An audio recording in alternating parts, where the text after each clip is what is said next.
श्री गुरुचरण कमलेभ्यो नमः। सुखदेव गोस्वामी जी कहते हैं, अरे राजा परीक्षित, जब यमदूतों ने विष्णु दूतों को देखा तो उनके सिर पर मुकुट था, कानों में कुंडल थे, पीतांबर पहने हुए थे, उनके शरीर से तेज निकल रहा था, प्रकाशमान हो रहा था सब जगह। उनके चार चार हाथ थे, उनके शंख चक्र गदा पद्म लिए हुए थे और कोई कोई के हाथ में तो धनुष्मान भी था।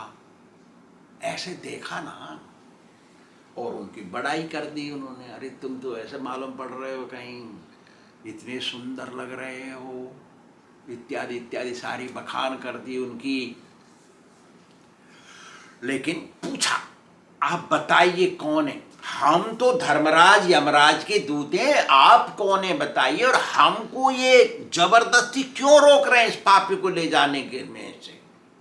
इस पापी है ये, इसको ले जाना तो हमारा कर्म है और यहाँ से ऑर्डर आया है ले जाने के लिए, आप हमको रोक रहे हैं, बताइए क्या कारण है?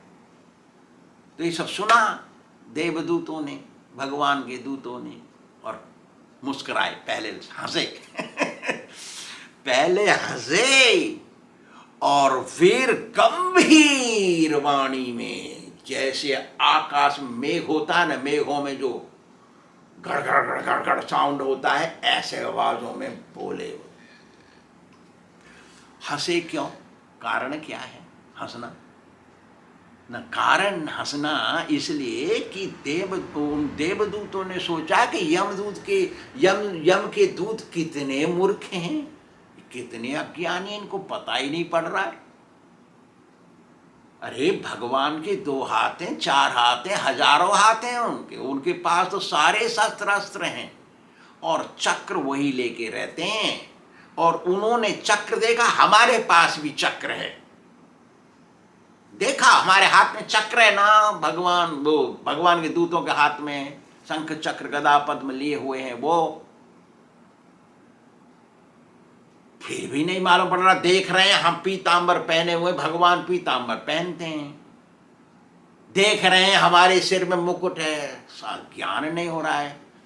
बात भी सही है, जो पापी होते हैं ना पिछले जन्म के, वो नहीं पहचान सकते धर्म क्या है अधर्म क्या, वो नहीं मानते, वो तो अपनी चलाते हैं, वो शास्त्रों को नहीं मानते, साधुओं को तो ढोंगी समझते हैं, ना भजन करते ना ध्यान करते। उनको पता है वो मरेंगे एक दिन, उनका भाई मर गया, उनका बाप मर गया, उनका पड़ोसी मर गया, उनके रिश्तेदार मर रहे हैं, लेकिन वो नहीं मरेंगे ऐसा सोचते हैं।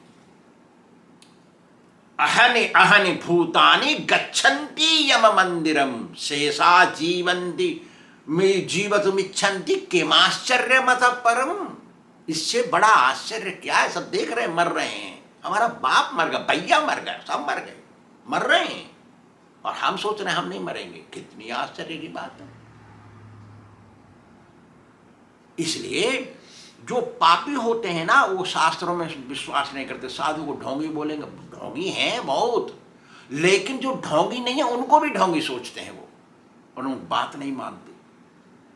तो वो हंसना देवदूतों का इसलिए हुआ कि ये कहते हैं कि हम धर्मराज के दूत हैं और ऐसे कह रहे हैं और उनको पता ही नहीं हम कौन है। तो इसलिए वो हंसे पहले, इनका मतलब हंसने का यही था, लेकिन बोले नहीं ऐसा। क्या बोले? बोले, सुखदेव जी कह रहे हैं ना, बोले कि तुम कहते हो ना हम धर्मराज के दूत हैं और हम उनकी बात पर चलते हैं, ऐसे बोले तुम। उन्होंने कहा इसको लेके आओ, ये पापी है, ठीक है हम समझ गए, लेकिन बताओ तुम धर्मराज के दूत हो तो धर्म के लक्षण क्या है?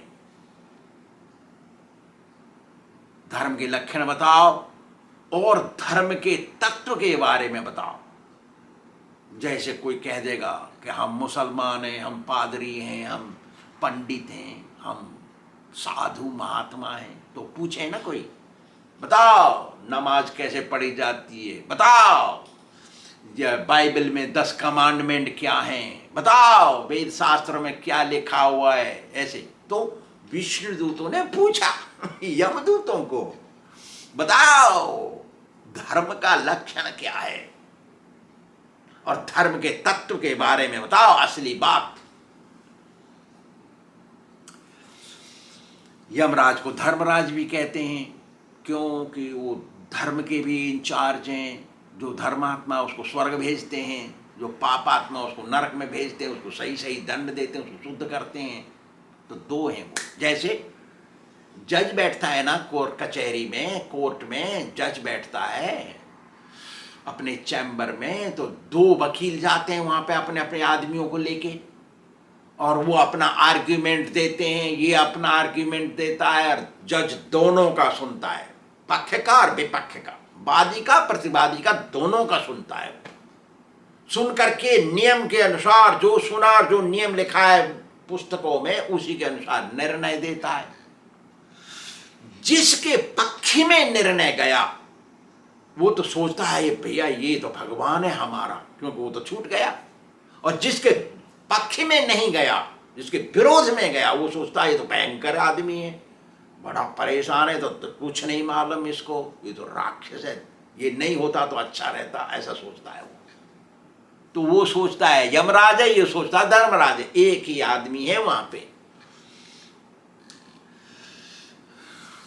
तो फिर पूछा विष्णु दूतों ने, बताइए कौन है असली आदमी जिसको दंड दिया जाता है, कैसे निर्णय लिया जाता है, किसको दंड देना है और कितना दंड देना है। क्या सभी पापी लोग दंड भोगते हैं क्या, कि कुछ में उसमें से कुछ रह जाते हैं? कैसे बोल रहे हैं, पूछ रहे हैं, वो बात भी सही पूछ रहे हैं। देखिए जितने पापी हैं इस दुनिया में सबको दंड मिलता है, सब कहते हैं ये बात, सब नरक में जाते हैं। तो देवदूत पूछते हैं उन सारे पापियों में कुछ ऐसे भी पापी हैं कि जो बच जाते हैं, क्योंकि अब वो बचेगा ना, बचेगा वो, इसलिए पूछ रहे हैं वो। इस पर यमदूत बोलते हैं वेद प्रणहितो धर्मो ह्यधर्म तद विपर्यय। वेद नारायण साक्षात स्वयंभूरिति सुश्रुम। बात भी सही है, जो वेद में लिखा है वही धर्म है, और जो वेद की मार्ग पर चलता है, जो लिखा हुआ वेद में उसके मार्ग पर चलता है वही धर्मी है, वो धर्मात्मा है वो। और यह धर्म तद विपर्यय, जो उसकी बात, वेदों की बात नहीं मानता, वो उसको अधर्म कहते हैं। जो वेद के विरोध में चलता है वही पापी है। और वेद नारायण साक्षात, भगवान ही है वेद, पुस्तक का स्वरूप लिया है भगवान ने। क्यों, कैसे लिया? न भगवान की सांस से निकला है शास्त्र वेद, मनुष्य ने नहीं लिखा, इसलिए उसका नाम है अपौरुषेय। पुरुष ने नहीं लिखा उसको, मनुष्य ने नहीं लिखा। ऐसा हमने सुना है, ऐसा बोल रहे हैं वो भी स्वयं नहीं बोल रहे हैं, उनको गारंटी नहीं है। अब जो बोल रहे हैं शायद उल्टा सोचेंगे, इसलिए वो कह रहे हैं हमने जो सुना हम बता रहे हैं। हम कोई नई बात नहीं बता रहे तुमको, तुमने भी सुना होगा का मतलब। वेद मनुष्य निर्मित नहीं है, जो वेद है, जो उपनिषद है, जो शास्त्र है, वो सब भगवान की सांस से निकले। बात भी सही है। बृहदारण्यक उपनिषद कहता है अस्य महतो भूतस्य निश्वसितम ऋग्वेदो यजुर्वेदः सामवेदो अथर्व अंगिरसः इतिहास पुराणम विद्या उपनिषदः श्लोकाः सूत्राणि व्याख्यानानि संपूर्ण इति। संपूर्ण, पूरा, थोड़ा कमती नहीं। देखा क्या है न, चारों वेद, सारे 108 उपनिषद, सारे धर्मशास्त्र, सारे 18 पुराण, व्याकरण शास्त्र को विद्या कहते हैं। व्याकरण शास्त्र और सारे उपनिषद और जितने भी संस्कृत में श्लोक लिखे हैं शास्त्रों में, वो सब और उनकी व्याख्या संस्कृत भाषा में, वो सारे के सारे भगवान की सांस से निकले हैं। बताइए फिर क्या बच गया? जो इनके विरोध में चलता है वही अधर्मी है। वेदांत सूत्र कहता है शास्त्र योनित्वत्, वेदांत में लिखा है शास्त्र कि शास्त्र, जब तक तुम मनुष्य में जिंदे रहोगे तब तक तुम शास्त्र के प्रमाण से काम करो, शास्त्र के नियम पर चलो, ऐसा ऑर्डर देता है, चलो कहता है। ना तो तद विरुद्धम कर्तव्यम, कभी भी शास्त्र के विरोध में काम नहीं करना चाहिए। कोई भी काम ऐसा करोगे तो तुम पापी बन जाओगे, फिर तो यमदूत आएंगे तुमको पकड़ने के लिए। इसलिए सूत्रांतर में लिखा है शास्त्र परिमाणत्वात्, सब जगह शास्त्र का प्रमाण देना चाहिए। क्या कर रहे हो और क्या बोल रहे हो, क्या लिख रहे हो, तीनों जगह।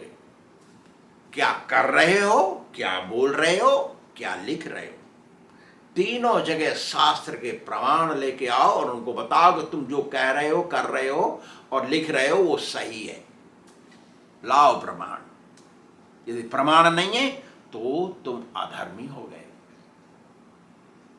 इसलिए हर समय हर कार्यों में शास्त्र का प्रमाण देकर ही चलना चाहिए। मध्वाचार्य ने कहा वेदानां प्रथमो वक्ता हरिरेव यतो विभुः, भगवान हरि हैं वेद के वक्ता, दूसरा कोई नहीं है। भगवान ही हरि हैं स्वयं, और वेद उन्होंने बोला है और उन्होंने ही प्राणहित किया है, लिखा है। अतः विष्णु आत्मका वेदा इति आहुर वेदवादिन, सारे वेदवादियों ने, ऋषि मुनियों ने कह दिया कि भगवान है वेद स्वयं, क्योंकि उन्होंने सृष्टि किया इसको, इसलिए उनके नियम पर चलना चाहिए। इसके विपरीत में चलना अधर्म हो गया, पाप। सारे वेद संस्कृत भाषा में कोड में लिखे हुए हैं, वो समझ में नहीं आएंगे। और कलयुग में हमने जन्म लिया, हमको संस्कृत मालूम नहीं, इतने कठोर शब्द हैं उसमें, पढ़ना मुश्किल, समझना तो बात दूर। तो भगवान ने सोचा अरे कलयुग में तो ऐसे कम बुद्धि वाले होंगे, अल्प बुद्धियों के लिए कुछ इंतजाम करना चाहिए। तो भगवान स्वयं आ गए व्यास महर्षि बन के लिखने के लिए।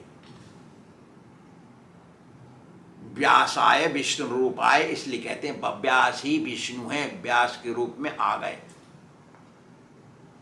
तो 5000 वर्ष पहले आए, 6000 वर्ष पहले उन्होंने लिख दिया सब। क्या लिख दिया? श्रीमद् भागवत और भगवत गीता लिखा। वे मुख्य हैं दो, बाकी तो लिखे सब, मुख्य दो हैं, और इनके नियम पर जो चलता है वही धर्मी है, उसी को धर्मात्मा कहते हैं। और वो यमराज या यमदूत के हाथ नहीं लगते। जो भगवत गीता के नियम पर चलेगा वो यमराज और यमदूत सबसे भागेंगे वहां से, उसके पास से। भगवान अपने लोक में रहते हैं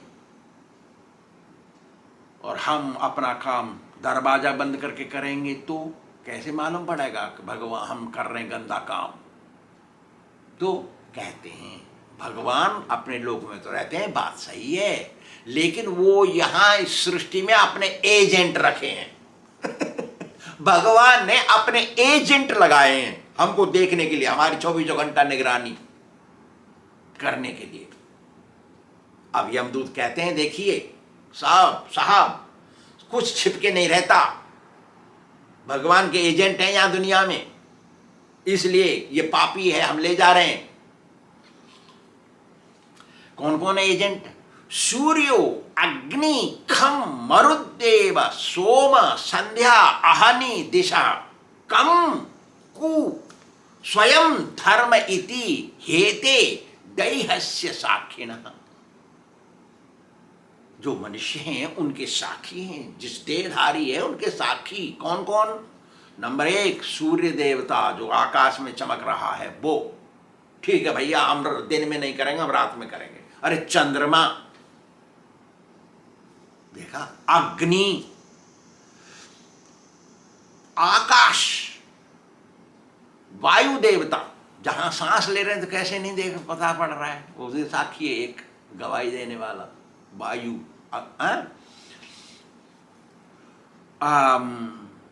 चित्रगुप्त आंखों के अंदर रहता है, आंखों के अंदर है, देखना दर्पण में कभी नजदीक से देखना, बहुत गौर करके, आंख के अंदर है वो, रहता है वो। संध्या, रात और दिन, दिशाएं, पृथ्वी, जल और यमराज स्वयं, ये सब साक्षी हैं, गवाही देते हैं वहां जाके कि मेरे सामने किया है सब। अरे दो चार भी रह गए, तुमने तारा थर बंद कर दिया तो दिशाएं तो हैं वहां, पृथ्वी तो है, हवा सांस ले रहे हो, अपनी आंखों के अंदर आंख अच्छा बंद कर लो, पट्टी बांध लो, ठीक है, एक रह गया। संध्या करोगे, सवेरे करोगे, रात को करोगे, दिन में करो, कभी तो गुड़ गड़बड़ जो करोगे तो कभी कोई कोई तो है वहां जाके कहेगा वो हमारी बात देख साहब हमारे सामने किया है। इसलिए बच करके चलना चाहिए। यमदूत कह रहे हैं कि अरे देवदूतों, इस संसार में जो लोग रहते हैं उनको कुछ ना कुछ करते रहना पड़ता है, वो परवश हैं वो लोग, बिना किए कुछ कोई रह नहीं सकता, कुछ ना कुछ तो करते रहना पड़ेगा उनको। क्यों कि प्राणी ने शरीर ले लिया, मन से काम कर रहा है अक्ल के साथ, तो कुछ न कुछ तो करते रहना पड़ेगा। तो करता है, कैसे करता है न, तीन गुणों से, त्रिभीर गुणमयेर भावेर, सतोगुण रजोगुण तमोगुण के प्रभाव से बंध करके वो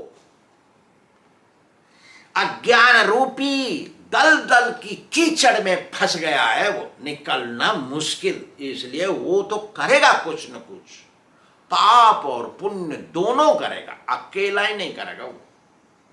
कितना भी गुंडा बदमाश खच्चर कोई क्यों ना हो, थोड़ा सा धर्म तो करता है, जाकर मंदिर में ढोक लगाता है, दक्षिणा डालता है और गला काटता है दूसरों का, और धर्मात्मा बनता है वो पता नहीं क्या करता है।